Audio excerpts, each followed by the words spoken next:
안녕하세요. 김주갑의 경제부동산입니다. 구독, 알림 부탁드립니다. 오늘 1시 두 곳에서 엄청난 사건이 터졌습니다. 안 보면 진짜 땅치고 후회합니다. 노무라증권과 시티그룹의 기준금리 보고서가 부동산 시장을 강타하고 있습니다. 우리나라가 2023년 마이너스 성장을 한다는 충격적인 소식이 나왔습니다. 2022년 떨어지지 않고 잘 버티던 목동과 여의도 분당 아파트값이 무섭게 하락하고 있습니다. 노후 대비로 수익형 부동산을 잡지 말고 이것을 하십시오. 유료 상담은 010-3999-8808 제가 직접 매수타이밍과 입지를 추천해 드립니다. 지금 용기 내어 전화 주십시오. 오늘 11시 엄청난 사건 터졌다. 안 보면 땅치고 후회합니다. 자, 용기를 내십시오. 지금 여러분들이 어떤 때 가지고 타이밍이 되면 정말 희망을 가져서는 안 돼요. 희망만 갖고는 안 돼. 본인들이 이게 정말 필요하다 할 때는 용기를 내서 건너뛰어야 됩니다. 이 사람처럼. 그래야 찬스, 기회를 창출할 수가 있어요. 여기 보시면 노무라시티 보고서 먼저 한번 보내드릴게요. 제가 여러분들한테 제목을 달고 할 때는 미리 여러 가지를 분석해서 말하기 때문에 거의 맞아 떨어질 가능성이 높아요. 여기 솔직히 뉴스를 하루에 몇백 개, 1000개 정도 봅니다. 쫙 깔아야 돼요. 그래야만이 전체 내용을 습득할 수가 있거든요. 분석이 다르기 때문에. 여기 보시면 노무라 하는 5월부터 금리 인하 연내 150bp 낮춘다. 벌써 5월부터 얘기가 나오고 있잖아요. 물론 이 보고서를 다 믿을 필요는 없지만 참조를 해야죠. 자, 노무라 보고서 5월부터 금리 인하 최종 3.5 그러니까 3.5로 끝난다 이 말이에요. 1월 달에 끝났다. 이번이 끝이다. 2023년 말 그래서 올 연말 정도 되면 1.5 정도 인하되면 3.5에서 1.5 인하하니까 연말에 2.0까지 내려간다. 달러 1200원이 지금 상단이고 계속 내려가가지고 1150까지 떨어진다. 즉 달러가 뭐 좀 왔다 갔다 하긴 하겠지만 이 사람들이 여기 보고서는 그래요. 1200 상단 1150까지 내려가니까 달러 끌고 가지 마라. 성장률 무려 우리나라가 1.7% 상승 예상인데 여기는 0.6입니다. 마이너스 0.6. 오히려 경기 침체가 심각하다고 나와 있고 집값 이렇기 때문에 하반기부터나 빨라야 올라갈 것이다. 집값이. 근데 경기 침체가 너무 심각해서 떨어질 수도 있다. 이렇게 표현하고 있어요. 자, 시티 보고서. 이번에는 시티그룹 한번 볼까요? 8월부터 금리 인하한다. 역시나 제가 예측했던 3월 전후로 금리 끝나고 정체했다가 하반기 때 떨어진다라는 것과 일치하는데 자, 최종 올해 3.5% 이것이 자, 3.75 즉 3월달 전후로 3.5나 3.75까지 가고 끝나고 2023년 말 올해 말에 2.75까지 내려갈 것이다. 내년 초에는 2%까지 내려간다. 노무라 보고서는 올 연말에 2% 그리고 시티 보고서는 2.0을 내년 초로 보고 있어요. 성장률도 1.7% 성장이 0.8에서 1.4로 플러스긴 하지만 많이 하향됐죠. 물가는 3.6으로 만족스럽지는 못하지만 많이 내려온 상황. 자, 집값. 그렇다면 이 시티 보고서에서 본다면 집값은 올해는 금리가 높아서 하락이 가속화할 것이라고 시티 보고서는 말하고 있습니다. 즉 올해까지 집값이 폭락한다 이 말이에요. 자, 금리 세 가지 방향을 한번 그러면 추측을 해보자고요. 집값 하락, 금리 인상이 끝나고 하반기 때 정체. 집값 하락, 즉 금리 인상 끝났어도요 집값이 올라가는 거 아닙니다. 집값 하락한다고. 왜? 하반기 때 정체하기 때문에. 두 번째, 이번에는 폭락 정도는 아니래도 약세. 금리 인상은 끝나고 하반기에 소폭 하락, 즉 금리 기준금리가 소폭 하락해도 떨어진다 이 말이에요. 자, 그 다음에 집값 상승. 금리 인상이 끝나는데 노무라 보고서처럼 당장 5월부터 금리 인하하면 집값이 올라갈 가능성이 커요. 언제? 한 여름부터. 그렇지만 종합적으로 봤을 때는 2023년에 설령 이렇다고 하더라도 그 집값은 떨어진다라고 지금 전망이 더 우세하죠. 거의 금리가 뭐 인하한다고 해서 바로 집값 뛰는 거 아니에요. 이제 변수가 있다면 금리보다는 경제인데 경제가 지금 상당히 안 좋게 가고 있어요.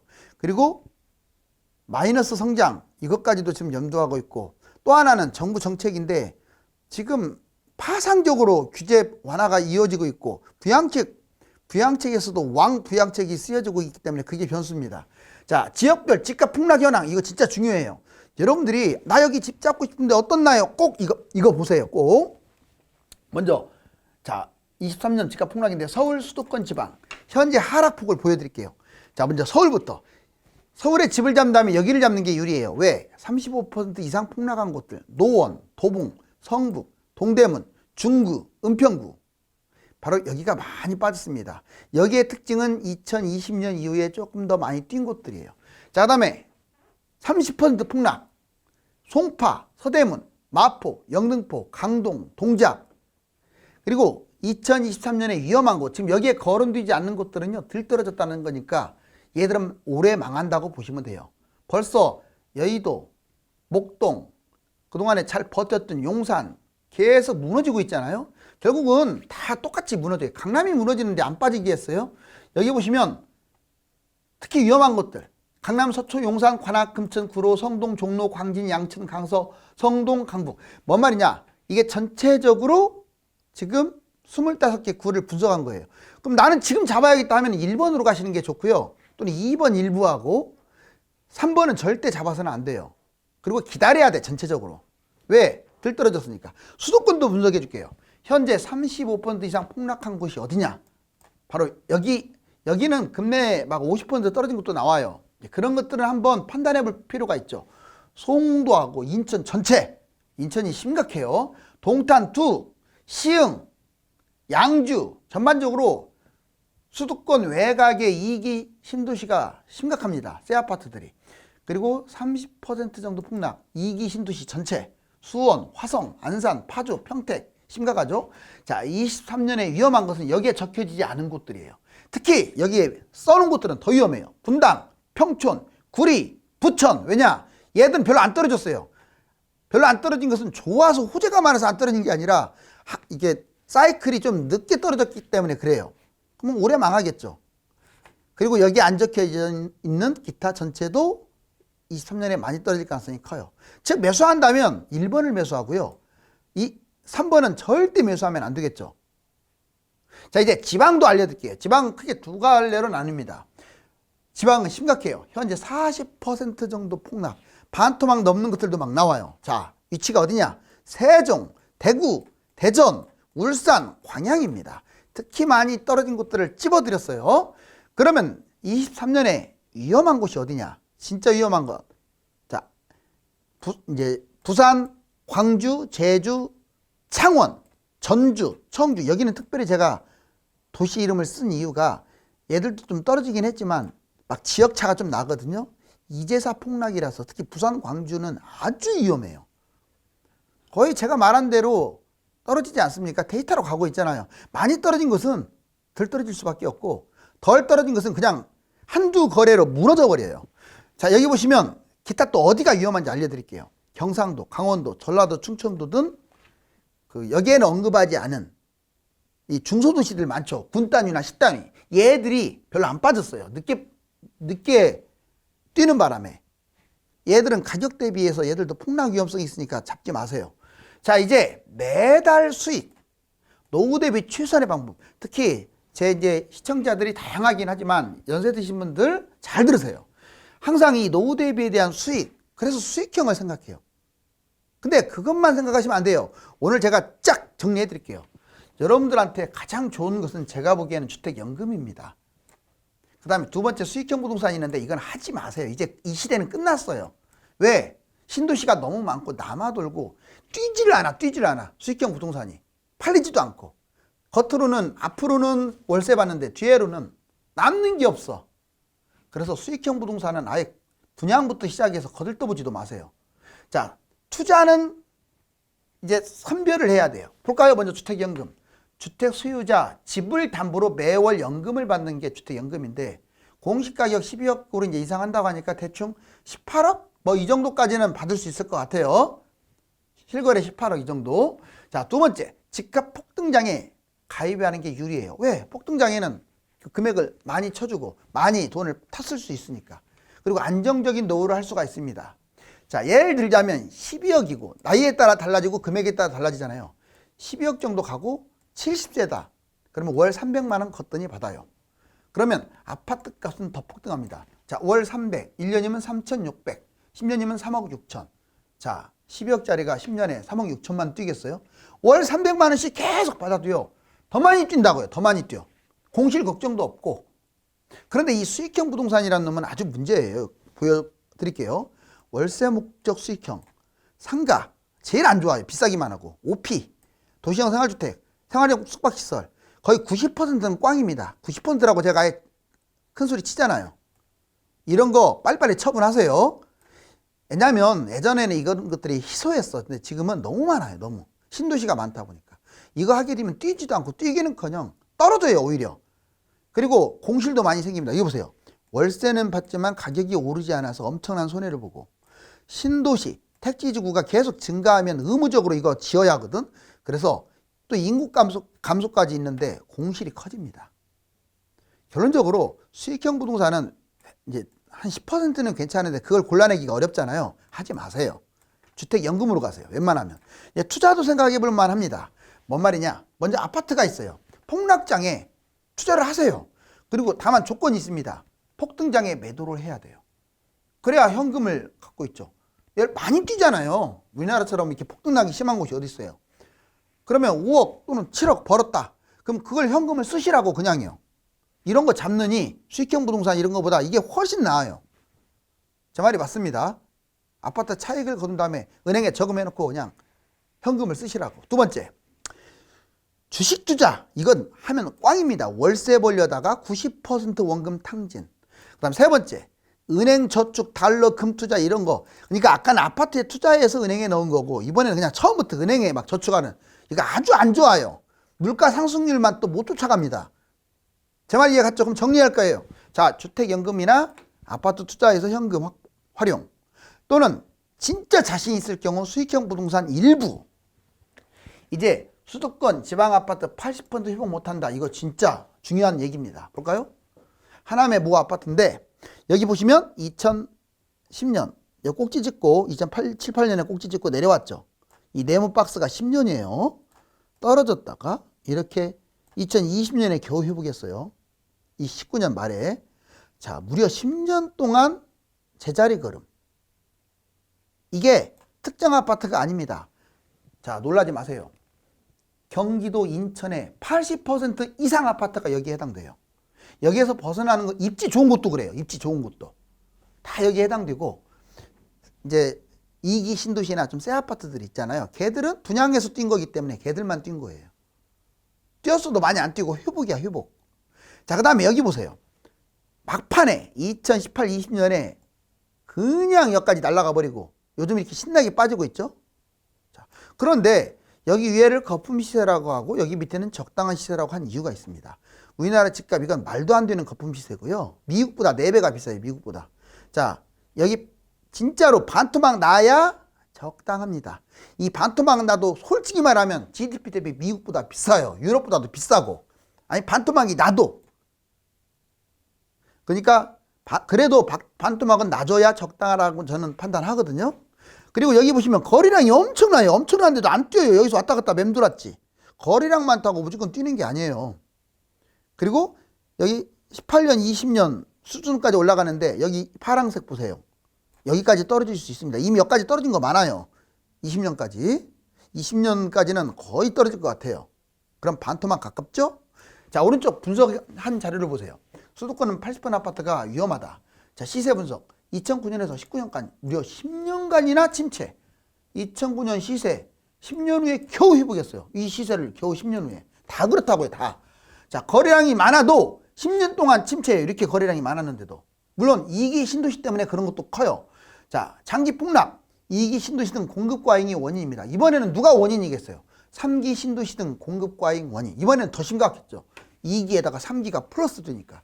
원룸이 급증하고 1인 가구가 증가한 것도 문제예요. 해외 집값, GDP, 소득 대비 거품이 너무 심각해서 장기간 못 뛴 거예요. 이렇게. 하물며 지방은 오죽하겠어요. 아니 경기도 인천이 이 모양인데 지방은. 자, 그 다음에 단기 폭등. 여기 폭등한 이유를 가르쳐 줄까요? 집값 잡을 능력, 의지 부족. 전 정권의 집값 의지든 뭐 능력이든 이게 부족했으니까 올라갔겠죠. 그런데 이것도 있습니다. 코로나로 부동산 주식에 돈이 풀리니까. 이건 우리나라만 그런 게 아니라 다른 나라도 그래요. 급격스럽게 2년 만에 뛴 것은 바로 코로나 영향도 있다. 세 번째, 해외 집값 상승. 그런데 다른 나라도 뛰었지만 우리나라가 세계 1위로 폭등해 버렸어요. 이제 지역별 23년 예상 시세와 적당한 분양가. 그럼 여러분들이 분양받을 때 이거 어떻냐 자꾸 물어보시는데 잘 봐봐요. 자, 이제는 옛날하고 완전 달라졌잖아요. 집값이 하락하고 있으니까. 강남, 상구, 용산 특급 28억짜리 현재 19억 정도 하는데 제가 보기에는 15억은 가볍게 빠질 것 같아요. 올해 중으로. 솔직히 19억까지 내려오기가 더 어렵지 않았나요? 19억에서 5억은 4억만 떨어지면 되네. 자, 이제 적당한 분양가. 이랬을 때 적당한 분양가는 14억에서 18억. 강남만 말하는 거예요. 강남 서초 대단지. 제 생각은 14억에서 20억 하더라도 얘들은 곱하기 최소 2배 이상 뛸 가능성이 큽니다. 그 다음에 서울시. 서울시는 13억까지 갔던 게 7억까지 내려가요. 지금 현재는 한 9억 가는 것 같아요. 9억. 2억만 떨어지면 되네요. 자, 이제 분양가, 적당한 분양가는 20평대 한 5, 6억, 30평대 7, 8억. 이것도 뉴타운이나 대단지 말하는 거예요. 9억, 10억 가는 놈은요, 쳐다보지도 마세요. 강남은 모르겠지만 그냥 한강변 웬만한 10억 이런 거 보지도 마시라고요. 그거 좋지 않아요. 금매가 나아요. 그럴 바에는. 여기 보세요. 금매. 자, 그 다음에 3기 신도시 경기도. 얘는 이제 2기 같은 경우 10억에서 6억으로 하락. 경기도 평균은 7억에서 4억으로 하락 가능성이 커요. 현재 2기 신도시가 더 새 거니까 더 비싸다 이 말이죠. 이렇게. 그런데 이제 3기 신도시 3억에서 그렇기 때문에 7억까지가 적당한 분양가고 이 6억, 7억 이런 것들은 성남이나 뭐 교산이나 창릉 아주 좋은 곳이나 이 30평대를 말하는 거예요, 이게. 만약 외곽이 7억 한다 그럼 보지도 마셔야죠. 자, 3기 신도시가 예전에는 아주 특급 지역이었는데 이제는 골라야 돼요. 경기도는요, 웬만하면 하지 마세요. 재건축, 재개발인데 좋지 않아요. 3기가 우선이에요, 항상. 다만 입지가 좋은 곳이다. 그럼 분양가가 싸네? 지금은 말도 안 되게 8억, 9억, 광명 10억으로 때리니까 미분양 나죠. 그런 걸 왜 받아요? 망하려고? 자, 그 다음에 광역시, 지방 중수도시 보세요. 5.5억이 3억으로 지금 내려가고 있는 중이고, 자, 2억에서 4억이 적당해요. 물론 주변에 10억짜리 아파트가 있다. 그러면 10억이 분양가가 아니라 7억, 6억이 적당합니다. 지방은 같으면 망해요. 주변 시세하고 한참 낮아야 돼요. 왜? 인구도 감소하고 변수가 너무 많아. 자, 정권별 집값 평균 임금 상승률 보세요. 자, 노무현 정부 때 폭등했네요. 이때 1158밖에 안 됐어. 이명박 정부하고 박근혜 정부 초중기 때까지 떨어지다가, 자, 박근혜 정부 하반기하고 문재인 정부 때 엄청 뛰었네요. 그러다가 윤석열 정부 때 폭락하고 있는 중인데 1158이 4600까지 갔다가 지금 내려오고 있어요. 그런데 이건 서울이고 수도권 1200이 1253 조금 이제 더 내려왔다가 여기 2500까지 거의 더블 갔다가 2100 많이 빠지고 있죠. 그런데 이거 월급 보세요. 자, 평균 임금 1742가 4048. 지금 전반적으로 봤을 때 월급이 제일 안 뛰었네요. 사선이 이렇게 보면 집값은 무섭게 뜁니다. 떨어지고 올라가도 하더라도. 그래서 무주택으로 가면 안 돼요. 자, 이제 주택연금 해지 확 줄었네요. 해지가 줄었다 이 말은 지금 주택연금을 해지 안 하려고 하는 거예요. 왜? 집값이 떨어졌으니까. 주택연금을 들었을 때도 꼭지에서 들어야 돼요. 꼭 기억하세요. 그래야 내 평가 금액이 올라가니까. 갭투자 보실래요? 갭투자 보니까 갭투자 비율 먼저 실거래가 보세요. 주황색 올라갔다 떨어졌다가. 그리고 갭투자 비율하고 갭투자가 많을수록 실거래가 주황색이 올라가죠. 연동하죠. 갭투자 올라가니까 실거래가가 올라가잖아요. 그리고 서울 주택 갭투자 특히 2019, 20년에 미친 듯이, 자, 여기 보세요. 거의 40%까지 갭투자가 늘어났어요. 10명에서 4명은 갭투자 했다는 이거예요. 서울에다가. 이때 폭등합니다. 자, 이제 결국 모두 떨어집니다. 자, 이렇게 쭉 떨어졌다가 최근 2주 동안 반등은 하고 있지만 아직은 마이너스입니다. 자, 그리고 여기 보시면 오피스텔도 떨어지고 주택도 떨어지고, 이게 아까 말씀드렸던 양천, 신정, 영등포, 여의도 안 떨어진 곳들 폭락하고 있어요 지금. 자, 그 다음에 수탁총액, 금융불안지수. 여러분들 은행권에 돈을 맡기는 비율이 높아가고 있고, 자, 증권사는 불안하니까 다 돈을 빼고 있어요. 이건 맞는 말이에요. 왜? 증권사는 불안해요. 자, 그 다음에 금융불안지수가 예전에 이렇게 57까지 올라가는데 잔잔하다가 코로나 때 24, 또 잔잔하다가 다시 올라가고 24, 거의 같아져 버렸죠. 금융불안지수가 지금 올라가고 있어요. 자, 그리고 여기 보시면 깡통전세. 자, 지금 약 4천 세대가 있다면 1,500세대가 깡통 전세래요. 39%. 이건 무슨 말이냐면 경매 당했을 때 경매값도 못 받는 게 40%다 이 말이에요. 심각하죠. 그러니까 여러분들 10명 중에서 4명이야. 특히 빌라 이거 조심하세요. 특히 지방의 아파트도 조심하세요. 지방은 집값도 싸면서 전세값만 비싸. 이런 데는 피하시라고요. 자, 주택 구입 부담지수 보시면 주택 주황색은 떨어져요. 실거래가는 떨어지는데 부담지수는 올라가. 왜?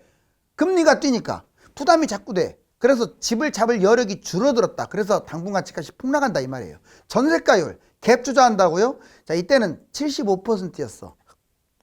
즉 10억짜리를 2억 5천이면 전세 잡을 수 있었는데 5억 3천으로 내려왔네요. 이거는 거의 5억이 있어야 돼. 전세 잡으려면. 갭 투자하려면. 그래서 보니까 전세가율이 낮아지고 있고 주택 구입 부담 지수가 올라가고 있기 때문에 지금은 집 잡을 여력이 없어서 떨어질 것이다. 자, 이제 열쇠가 있네요. 여러분들이 열쇠를 취득해서 기회를 잡으세요. 2023년 금리 인하가 유력한 가운데 경기 침체가 예상보다 심해져서 집값이 더 큰 폭으로 떨어질 수 있습니다. 반드시 정부 정책만이 아니라 집값 하락폭, 하락 기간, 세계 경제 여건을 살펴야 합니다. 감사합니다.